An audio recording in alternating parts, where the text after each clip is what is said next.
Hi, this is Lane 8492. This is the only true crime story video I'm doing today. This one is out in the state of Arizona. This is of Arizona death row inmate Leroy Dean McGill. As you can see, Leroy Dean McGill was a twice convicted felon who had served time in an Arizona state prison for armed robbery. You see, Leroy Dean McGill was given a place to stay at an apartment in North Phoenix, Arizona by Charles Perez and Nova Banta. But then Charles Perez suspected that Leroy Dean McGill had stolen a shotgun. And as a result, Charles Perez kicked Leroy Dean McGill out of his apartment. And that's when Leroy Dean McGill vowed revenge. So what did he do? He went to the apartment. He doused Charles Perez and Nova Banta with gasoline and set them both on fire in their apartment. Sadly, Charles Perez died from his wounds.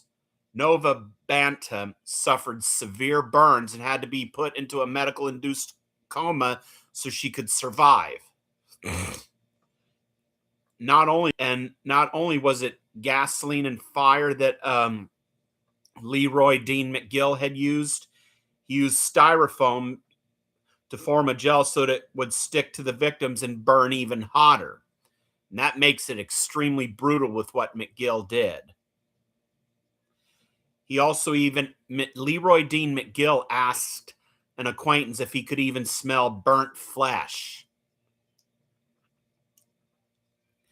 But after McGill was kicked out, he was officially homeless, and that was probably the reason why he swore revenge on the victim, Charles Perez.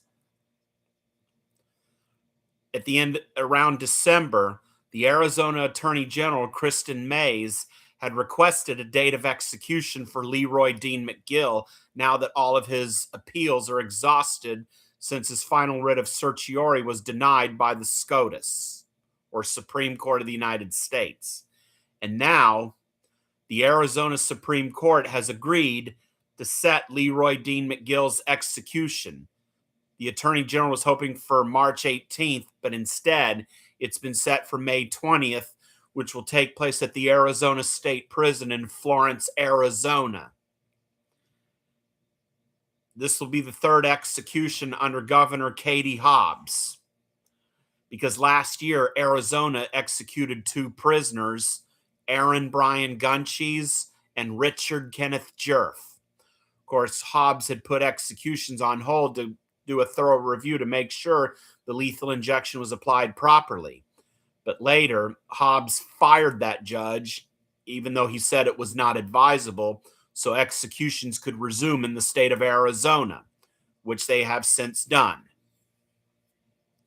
But it'll be the first execution this year in the state of Arizona. Now, the story is you got to be careful who you invite into your house, because apparently, if it really is true that Leroy Dean McGill stole Charles Perez's gun, then he's not someone you should invite, being that Charles Perez is a convicted felon who was twice convicted of armed robbery. You got to be careful who you let into your apartment, especially if they're a dangerous convicted felon. This is Lane 8492. I have an associate's, bachelor's, and master's degree in criminal justice. Hope you enjoy this video and let me know what you think. Thanks.